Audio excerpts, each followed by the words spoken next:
Okay, yesterday we had gotten into the new unit on political parties. Now, this is the first um, part of political parties. There's actually going to be two parts to it.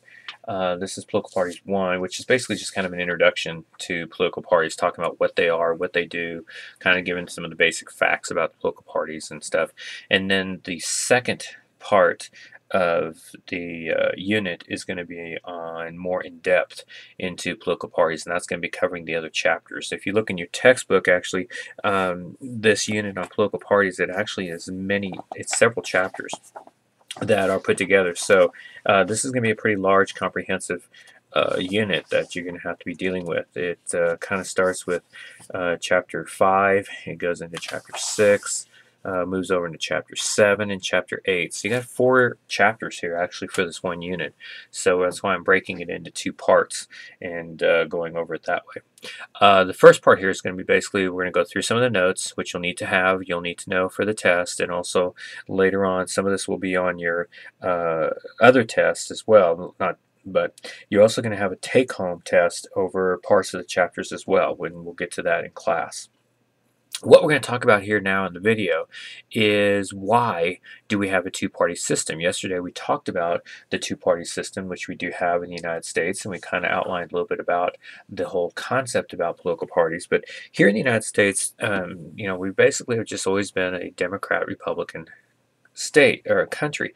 And even though we haven't called ourselves that, it's the philosophies, it's the conservative and liberal viewpoints. And really, when you look at it, it's kind of ironic that when the liberals first started out, they actually were much more like what we'd call a Republican today. And the conservatives, when they first started out back in our history, were actually much more what we would actually call a Democrat today. So there's been a flip in actually the ideology of the two parties. But basically, it's always been two-party.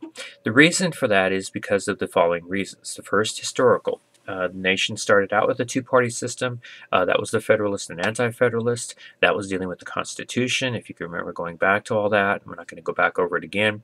But basically, that was the setup at the beginning of the whole part of the political party story. Then the second reason why we have political parties is because of a force of tradition. America has a two-party system because it's always had one. Even if you go back prior to the United States setting itself up as a government and a constitution, if you go back over to England and where many of our ancestors came from, over in England there was basically a two-party system. You had the Whigs and the Tories. So it's just by the fact that it's just something that has always been put into the mindset of the people living in this country for the majority, that a two-party system made sense. Now, it doesn't mean we don't have minority parties. We do. We have a lot of them. We're going to go over some of those in class. But the whole premise is that most of these minority parties lack a lot of wide political support. Now, we could talk about the fact that, there is a splintering going on in our society today with our political party system, and who knows what's going to happen in the future. But for right now, it's still basically a two-party system. The last 2 reasons why is because the electoral system and the ideological consensus. Our electoral system, the way our elections are set up and ran, it's basically a winner-take-all system, or what's known as a single-member district system. So really, if you have like 3 people running for a one-position race, you still are only going to have one person win. So all that does is it splits the vote even more. Instead, if you would have a system like in some countries do, where they have multiple parties, they would have, let's say for the state of Kansas, they would have, let's say, 5 positions open for, the House Representatives, or the 4 positions. What they would do then is, if there was a multiple party system, is that you would have all these parties running, and then whoever got the most votes would get to be one, whoever got the second most votes, etc. But in our system, what we do is we take the districts and we break them up, and only one person can win in that one district. Well, if that's the case, then basically there's no real reason to have a whole bunch of people running if it's going to be just a one winner take all system. Our ideological consensus is simply the fact that, and again, this is changing, but it used to be the fact that really it was hard for a minority party to get going because their ideas were so often taken by the majority parties or fused into the majority party that it was really hard to get a third party viable for people to look at and go, oh, okay, they're different than the other two parties. But now today we're seeing quite a bit of drastic difference there because today we're seeing the two major political parties so ideologically locked in on their viewpoints that they're not willing to pull in any other viewpoint. So there is openings now for those third parties to begin to explore and to expand. And like I said, who knows, 5, 10, 20 years down the road, we may be a three-party or a four-party system then. All right, looking at the minority parties that we do have in the United States, basically, if you take those minority parties and you would break them down into four categories, this is the four categories that you would put them in. One would be an ideological party. That's like the Libertarian. Okay, the Libertarian Party, which is actually a fairly large party, especially out here in Kansas, it has a large following to it, but not nearly as big as the Republicans or Democrat. But it is a very large group. Basically, the libertarians, they form because they have a very eccentric kind of ideology. They are kind of a mixture of Republican and Democrat philosophy of liberal and a idea of conservatism. On one hand, they don't believe that the government should be telling us what to do when it comes to smoking marijuana, homosexuals getting married, or basically any kind of freedoms. They are open to all kinds of freedom. On the other side, they are very conservative when it comes to money sides. They don't believe in giving out welfare or Social Security or Medicare or Medicaid. They don't buy into any of that. They want an extremely small government with small responsibilities and small duties. Basically, they see the only purpose of government is to protect us, and that's it. Then you have the single issue party, okay, and this is parties that are made up of basically groups that only want to get one thing passed.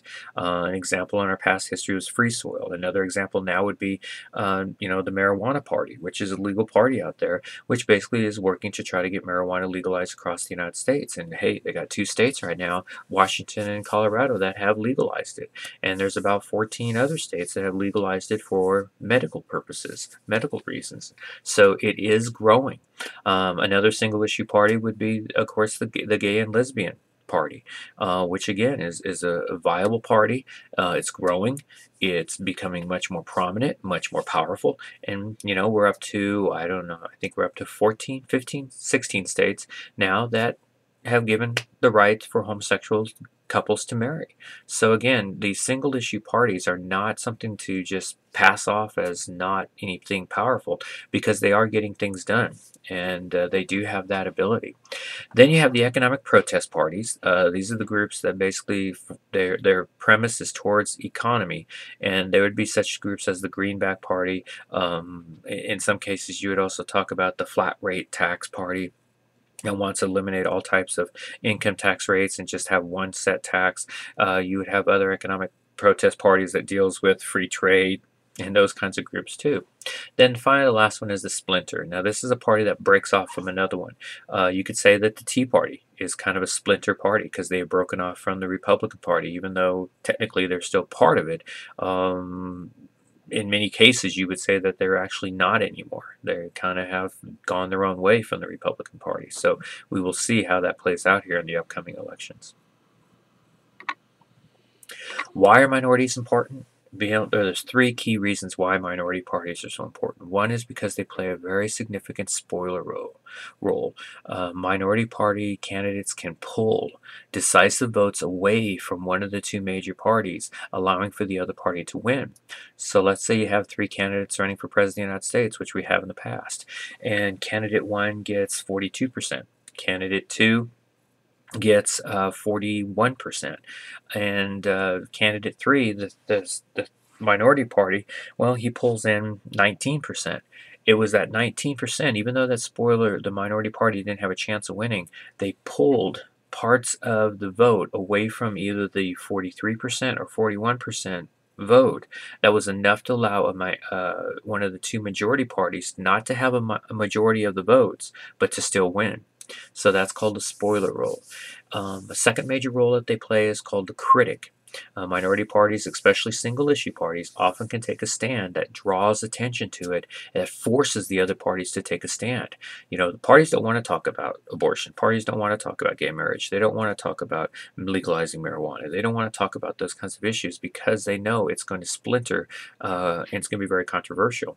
But yet the minority parties, those single issue parties that push that and push that, push those issues, force the media to go and make the majority parties take a stand.